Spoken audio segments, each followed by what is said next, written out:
Welcome to the Times of Israel's What Matters Now, a weekly podcast diving into one issue occurring right now.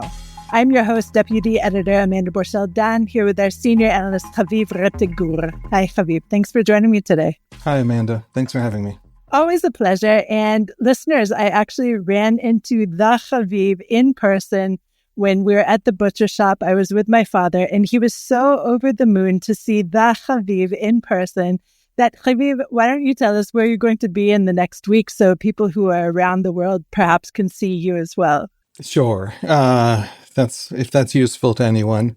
I'm heading out mostly to Maryland, Washington, D.C. and Baltimore. So because Haviv is jetting off, we are recording on Wednesday, February 19th, which is a day ahead of a very fateful day for Israelis in which Hamas, for the first time during this ceasefire/hostage release/prisoner release deal, will be releasing the bodies of hostages who died on October 7th or in captivity. We don't know yet who will be released. There will be 4 bodies delivered to Israel, potentially in the afternoon on Thursday. And they may or may not include the bodies of Shiri Bibas and her little boys, Kfir and Ariel, whose smiles and images are iconic throughout the world. These little redhead boys who are so innocent, smiling on their hostage posters that have been plastered everywhere since October 7th, 2023.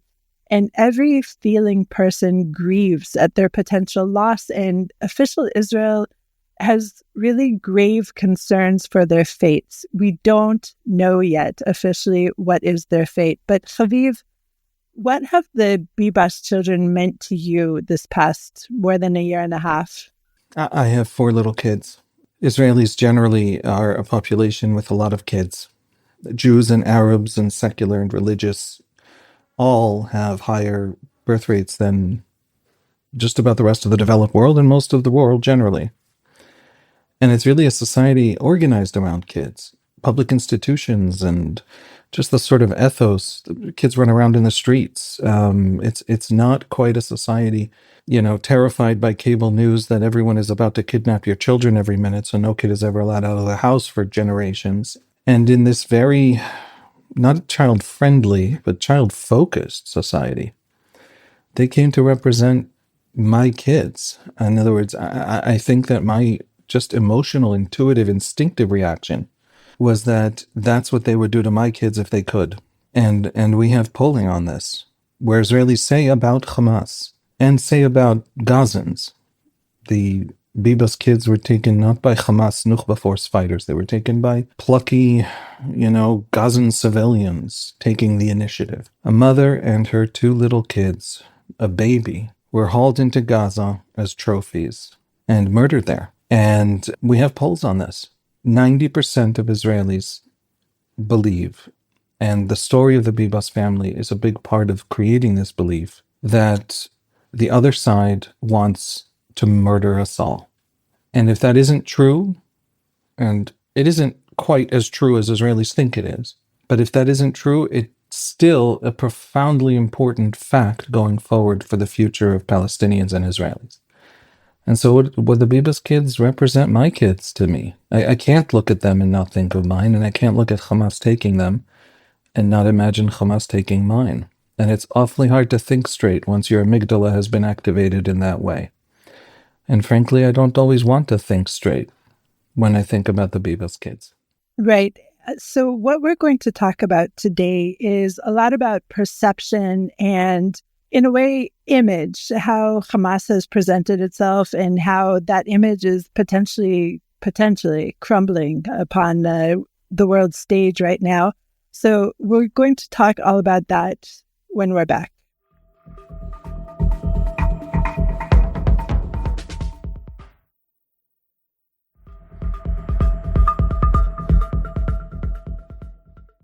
Haviv, since January 19th, Israel has seen the return of living hostages, beginning with civilian women Emily Damari, Romi Gonen, and Doron Steinbrucher, then forced soldiers, female soldiers, Karina Ariev, Daniel Gilboa, Naama Levi, and Liri Albag. These releases were done pretty relatively smoothly with Hamas fanfare and trappings and masses of masked armed Hamas gunmen. And next, we saw the release of the final IDF surveillance officer, Agam Berger, and the chaotic mob surrounding two civilian hostages, Arbel Yehud, female, and 80-year-old Gadi Moses, along with 5 Thai civilian hostages. No one can forget that mob scene. So I would argue that that was the first recent turning point in public opinion, but it was actually upon the releases of Israeli Ofer Calderon, American-Israeli Keith Siegel, and Israeli-Argentine citizen Yarden Bibas, the father of Ariel and Kfir, that the world really started to note that maybe the hostages aren't actually being treated properly. Surprise, surprise. And then, of course, when we saw the emaciated figures of Eli Sharabi, Ohad Ben-Ami, and Or Levi, the Hamas narrative kind of fell apart entirely. And by the time last Saturday that Sasha Trufanov, American-Israeli hostage Sagi Dekelchen, and Israeli-Argentine hostage Yair Horn, also emaciated, came home with similar fanfare, with the masked gunmen, with the stage, with the flags, with the music. And my sense is that people aren't buying the idea of Hamas as the liberator as much. And of course, Israelis largely never did, as you mentioned. So, Haviv, what is your sense? Are these staged ceremonies actually perhaps even backfiring for Hamas? I think they're explicitly attempting to mock Israelis. It's thumbing the nose at Israelis. The signs on the stages have said things like, we're coming for you. You can't defeat us. So there's going to be more October 7th. These have been these explicit things said on these stages.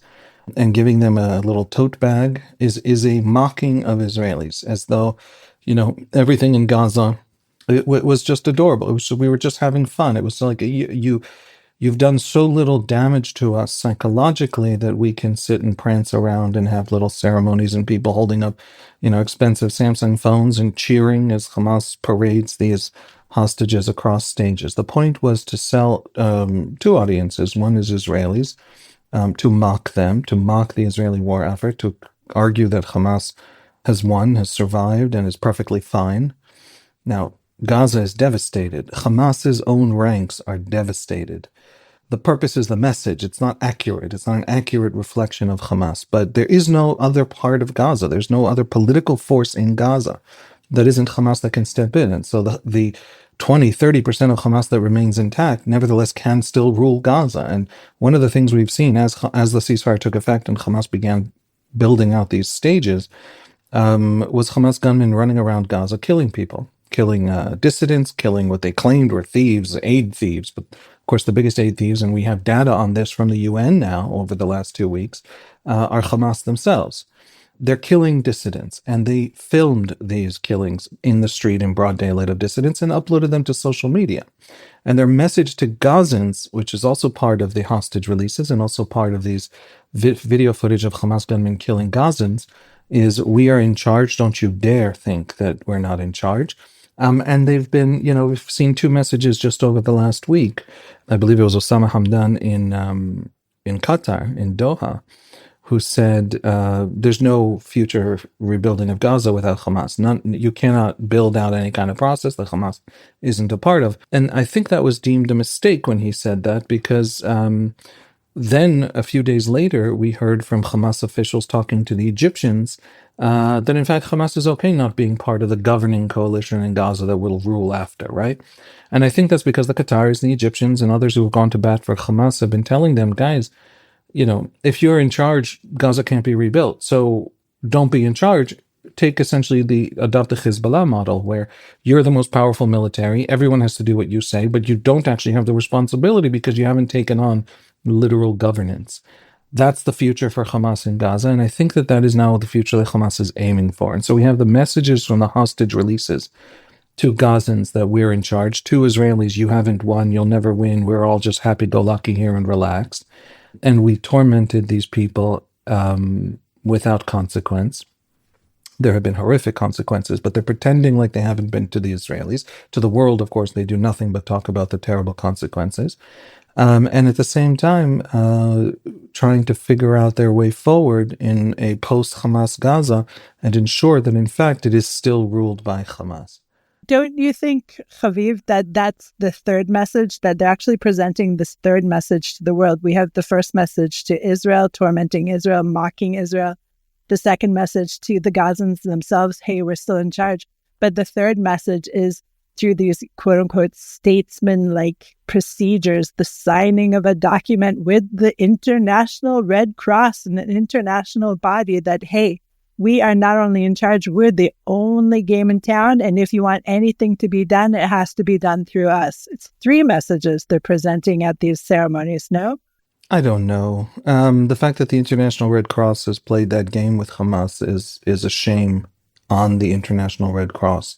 It truly is ridiculous and shameful, and the specific Red Cross officials involved, people looked up their social media history. I mean, they're pro-Palestinian activists, but they're also pro-Hamas activists, and they're people who have called for Hamas to survive the war. So, is Hamas trying to broadcast that to audiences around the world hungry to see in Hamas great and moral and humanitarian heroes? Sure, why not put out that kind of, an excuse to cling to the narrative you're desperately hoping to cling to anyway? I don't think that's the priority. I think the priority is the mocking of the Israelis. And that's what most of it is built for, and that's what the actual texts on the actual posters hanging around the hostages in the events are built for. And that's a catastrophe for Gaza. I mean, that's a true disaster, because the Israelis, every single hostage who comes out, is a reminder to the Israelis that they don't care what happens to Gaza going forward. Gaza has no integration in the Israeli economy going forward. Gaza is not going to be rebuilt as long as the Israeli army has to continue operating there, because Hamas begins to rebuild its terror infrastructure, its tunnels, its fighting capabilities. Gaza's future is worse than its past, and Hamas is making sure of it. And there will be no one in Israeli politics that feels any urge to turn the page, because Hamas does nothing but remind us not just what it did on October 7, but that it has no strategy except to do it again. And so everything we've seen in these hostage releases and in this messaging by Hamas, both within Gazan society and toward the Israelis, I think is an absolute catastrophe for Gaza going forward, that people are not paying attention to and not noticing, because people don't actually follow Israeli public opinion. It's not considered something that journalists or, certainly not our enemies. You'd think our enemies would be interested in Israeli public opinion just for strategy development, but they're not. And so people are not understanding that going forward, Gaza's fate is today in these theatrics being sealed in a terrible, terrible way. So the latest poll that I could find about support for going on to the second stage of the ceasefire agreement came from data from the Israel Democracy Institute between January 28th and February 2nd. So we're talking actually prior to some of the most terrible hostage releases that we saw. And so it's hard to know whether people would vote in the same way when they were asked, in your opinion, if the first stage of the agreement between Israel and Hamas is carried out as agreed, should Israel proceed to the second stage, which includes a complete end to fighting, withdrawal from Gaza, and the release of Palestinian prisoners in exchange for the release of all the hostages? So unsurprisingly, in this poll, an overwhelming majority of Arab residents and a large majority of Jewish respondents support continuing with the second stage if the first stage is completed as agreed. So in terms of what's left of the first stage, we have tomorrow the release of 4 bodies. We have on Saturday 6 living hostages coming out, 2 of which were in Gaza for about a decade. And then we have 4 more bodies that need to be released, if I'm not mistaken. And so a breakdown of the Jewish sample by political orientation reveals a very large majority of those on the left and the center who support proceeding to the second stage, not surprising, along with about half of those on the right, 51%, And the IDI notes that about 40% of those on the right oppose continuing with the second stage, while 9% say they don't know. Haviv, all of these numbers make a lot of sense to me. Do they make sense to you? Yeah, so I think IDI actually did a very good job with this question because it asks specifically, not just in the framing of the question, not just about going forward and releasing more hostages, but in fact also about the costs, a complete end to fighting, a withdrawal from Gaza, which on the Israeli political right, for example, are seen as the costs of this deal, and the release of Palestinian prisoners, including people serving life terms for murder convictions. And asked that way, should Israel proceed to the second stage, if the second stage includes a complete end to fighting, withdrawal from Gaza, and the release of Palestinian prisoners, 51% of the right still said yes. 66% of Jews still said yes. On the other side, of course, there's also a lot of I don't knows. In other words, these are not small majorities. They're actually quite large majorities. And in the center, 83, and the left, 96, among Israeli Arabs, 92. In other words, huge numbers of the left, of Arabs, of the center, and even on the right, majorities, significant majorities in many cases. So there is support. There's very broad support for the deal and for moving forward in the deal even if that means that the deal is better for Hamas. And even that, by the way, it asked Jews, was the deal better for Hamas or Israel? It asked everybody, but among Jews, there was a 2-1. 47% said it was better for Hamas. 21% said it was better for Israel. So there is a sense that this deal is a victory for Hamas, and there is still, give or take, 70% support for moving forward to the next stage. That, I think, is extraordinary. By the way, you mentioned this in passing, but it has a lot to do with Trump. In other words, huge numbers of Israelis, I think it was 73% to very few in the no side, think that Trump was the reason the deal went forward. And that is itself fascinating. In other words, Trump did two things. One, he completely changed the dynamic on the other side. There is astonishing pressure on Hamas right now to get the deal moving. And we've seen it. We've seen it in the simple fact that the Israelis said, this Saturday we don't want 3 hostages released, we want 6. And Hamas agreed. And 4 bodies of dead hostages we want released. And Hamas agreed. We're actually getting 10 hostages out, 4 of them bodies. That is a level of agreeableness that we're not used to from Hamas. Hamas sees this deal as strategic and essential. It thinks the war is actually over, and its fundamental project now is the retaking of Gaza, and for that it has to look, A, in charge, and B, prevent an Israeli excuse to return to war at all costs. Trump did that. Trump convinced the Hamas, through pressuring Netanyahu, through Hamas seeing that happen, that the war is actually over. And then the question flips over to the Israeli side. What's going on there? Does Bibi actually think the war is over? Has Bibi really conceded? He's already lost Ben Gvir from the coalition. If he moves forward to stage 2, Smotrich has told him he's lost Smotrich. He will leave. Why is Bibi moving forward and taking massive political risks that he has not been willing to take for 17 months? What did Steve Witkoff tell him? What did Donald Trump tell him? And nobody quite knows.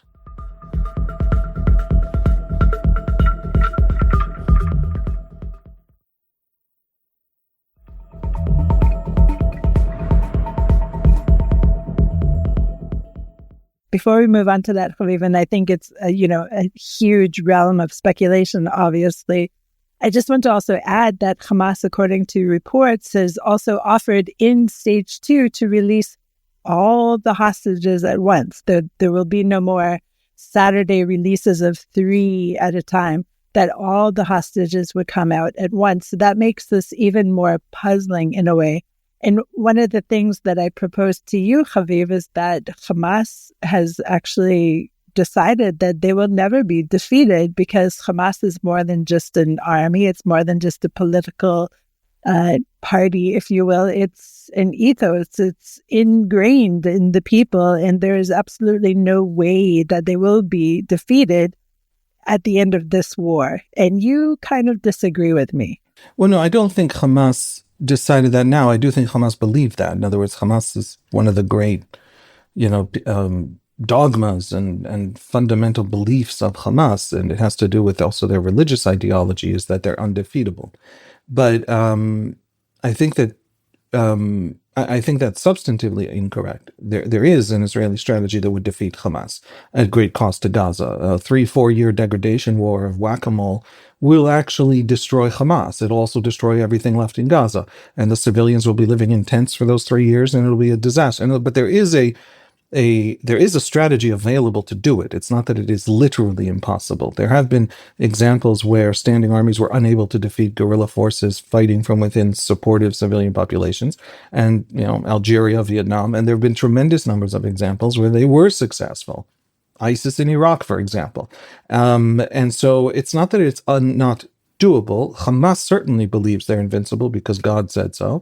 But I think that what's interesting here is that Hamas sees in Trump the best exit it's going to get off this highway. In other words, the most potentially right now it can still cut losses and remain in control. In other words, if we stick around for another year, who knows what begins to percolate among Palestinian civilians in those tent encampments. If it can't ever rebuild Gaza, what happens to its position in Gazan society? So there are more costs to it going forward.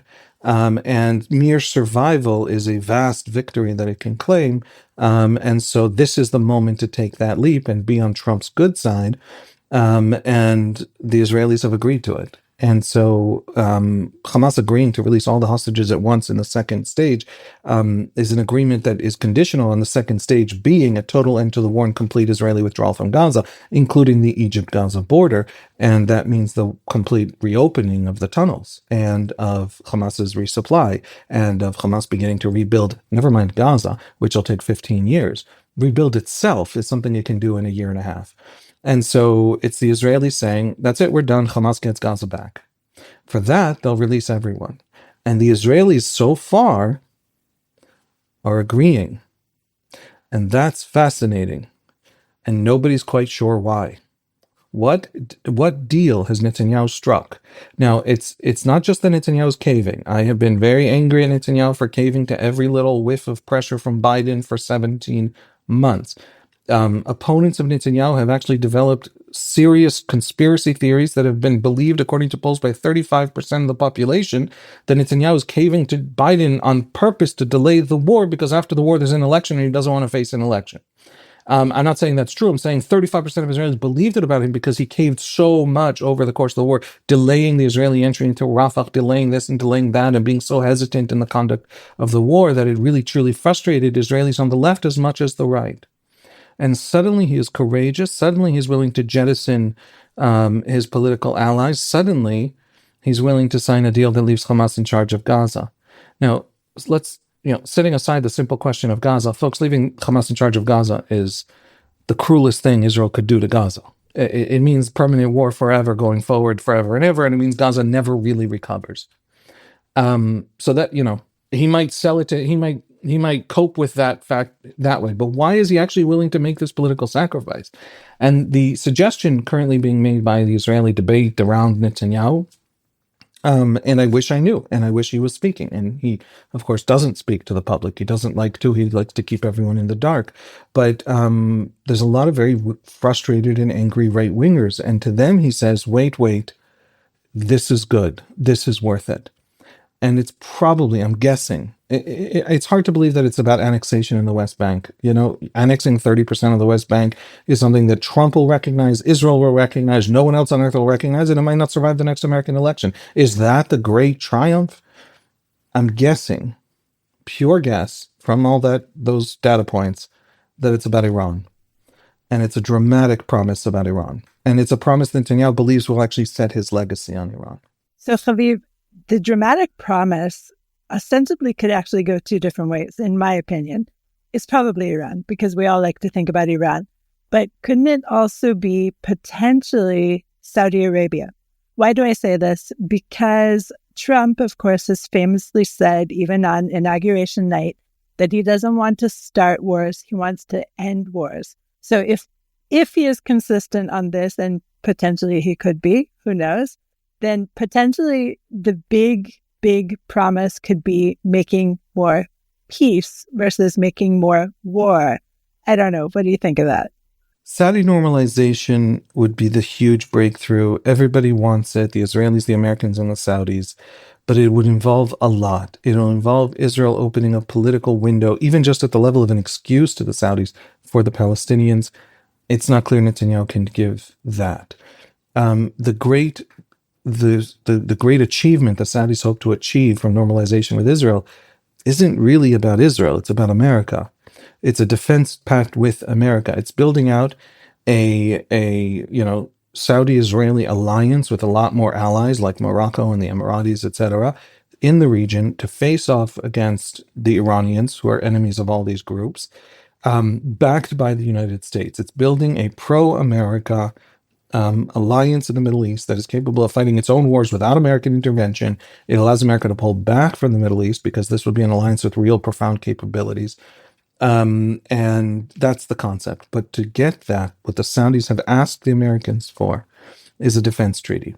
The Senate that Biden was dealing with in his last term was not going to approve such a defense treaty between the United States and Saudi Arabia. It simply was not going to be ratified. And so the best the Saudis could hope for is an American presidential promise of some kind, some text, some document, some agreement that doesn't reach the level of treaty. Trump might have that Senate now. And he might have that influence over his own party now. And so there might be a treaty in the works now. All of that is true. All of that is possible. All of that would be a game changer. But all of that would take a lot of time. And Netanyahu is a man acting like he is something so big and so good is coming down the pipeline that he's willing to go to an election on it. The election's supposed to be in October 2026.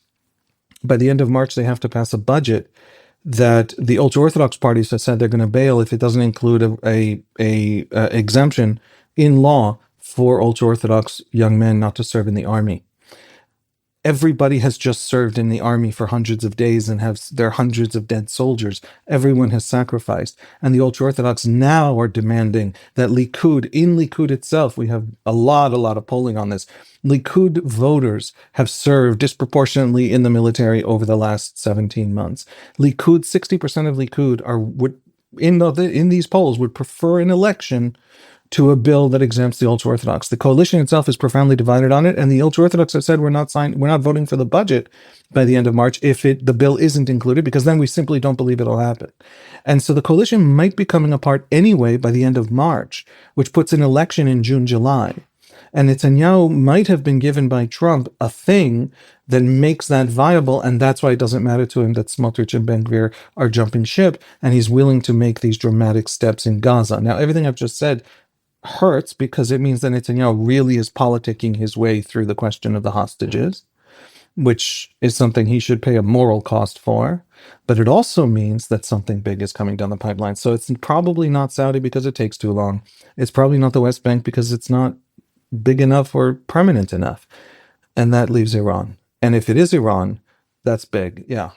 Can I just tell you one thing before we continue with Iran? And that is something that I learned today through a different IDI poll. And that's there has been an 8.5% rise in the number of ultra-Orthodox yeshiva students in January 2024 versus January 2023. So not only are there people not fully pulling their burden for the society, but in fact, that number is rising by a lot in comparison to the population. Now let's turn back to Iran. And you mentioned a point to me, a historical point to me that really actually kind of solidifies your argument, Haviv, as much as I hate to admit it. It's okay. You're allowed to admit it. I'm allowed to admit it because you know I love you, right? Anyway, which is that historically there was another prime minister who used, perhaps not intentionally or as deviously or as nefariously, this tactic of preeminent bombing on an enemy state. So tell us first about that. I think it had to do with the intelligence schedule. Although Shimon Peres always suspected that Menachem Begin bombed the Osiris reactor in Iraq in 1981 because in the election campaign after the Knesset had already dissolved itself because as an election gimmick. But yeah, 1981, the bombing of Osiris, the nuclear reactor in Iraq, the nuclear program that could potentially have made Saddam's Iraq a nuclear power. Begin gave the order, and the planes flew out and bombed it and destroyed that nuclear program. And the world was very upset and very angry, and then also, of course, quietly very, very relieved, which was an important Israeli experience about the world's anger, that sometimes it's very angry and then suddenly very relieved, at least the West. So a successful Iran strike backed by America, using the kind of firepower that America can bring to bear, these 12-ton bunker busters that Israel has no hope of ever building itself, and doesn't, I think, have a plane that could even carry, or there's some way that some planes can carry it, but it would need American help, and America to actually provide those weapons. And they apparently, I'm working off news reports of people who've talked to experts. Okay, so the actual experts, in the Air Force itself are not accessible to us, obviously, and the planners are not. But apparently, we can't. These are the kinds of ordnance that can actually destroy the underground facilities that Iran is developing its nuclear program in. And only the Americans have them, and only the Americans potentially even can deliver them, or the options for the Israelis to deliver them require American help. If that's the backing, if that's the support, Israel doesn't need America's help to take out a lot of the oil infrastructures in Iran that are owned by the Revolutionary Guard Corps, which owns about 50% of the entire oil industry in Iran, and it's the main source of the IRGC's foreign currency, which it uses to pay proxies to destroy Israel. So, but that we can do on our own. That we've already demonstrated. We can overfly Iranian airspace at will and not get shot down and bomb anything we want. So that Iran, in that sense, is utterly vulnerable and totally fragile and exposed to Israel. But the nuclear program is not, and for that you need American help. What would Netanyahu be willing to go to an election on? What could Trump offer him that would make handing Gaza back to Hamas after everything everybody has been through totally worth it, to the point where Netanyahu's not even trying to defend it? He's totally okay with it. He seems to be saying to himself, right now this looks bad. I'm going to tell people to trust me. That'll buy me the month I need for everyone to then know why I was right. That's what we're looking at going forward. I have to say, as a caveat, or it's total ridiculous folly and will prove a disaster, and Gaza is set for more wars going forward. But unless it's absolutely folly, all the data points seem to suggest there's a great American promise, and when you knock down the things that are not really probable, it lands on a serious strike on the Iranian nuclear program. If it turns out to be some minor, official annexation in the West Bank, then I frankly think that A, it won't mean much, and B, Netanyahu won't survive politically Hamas's restoration in Gaza. In fact, it'll validate Hamas in the West Bank and make the West Bank much more dangerous. And so the legal fiction of now Israel controls it, now it doesn't control it, the next president won't recognize it. It's not big enough, it's not sustainable enough, it's not serious enough, and it's not politically validating enough for Netanyahu, I think, to be the promise. So if you were to write this Hollywood ending of taking out Iran's capabilities to build a nuclear reactor, or bombs, as it were, wouldn't it be very, symbolic to do it, for example, right around Purim, which is coming up in, 2 weeks or so? Yeah, sure. Why not? Why not? Right? There's a top IRGC general, the Times of Israel just covered it, who said, I believe yesterday, that Operation True Promise 3, the great missile strikes on Israel, have been called True Promise. There was True Promise 1, True Promise 2, as in, we're definitely going to retaliate if we say we are. Well, we're months overdue for them definitely retaliating. But Trump is now in office, things have stabilized, and they have to show that they're not terrified of us, even though we know they are absolutely terrified of us. And so they're saying these things. They're saying, no, and the missile strike is coming. It would be great if it comes before Purim, and it would be great if the Israeli response can be on Purim.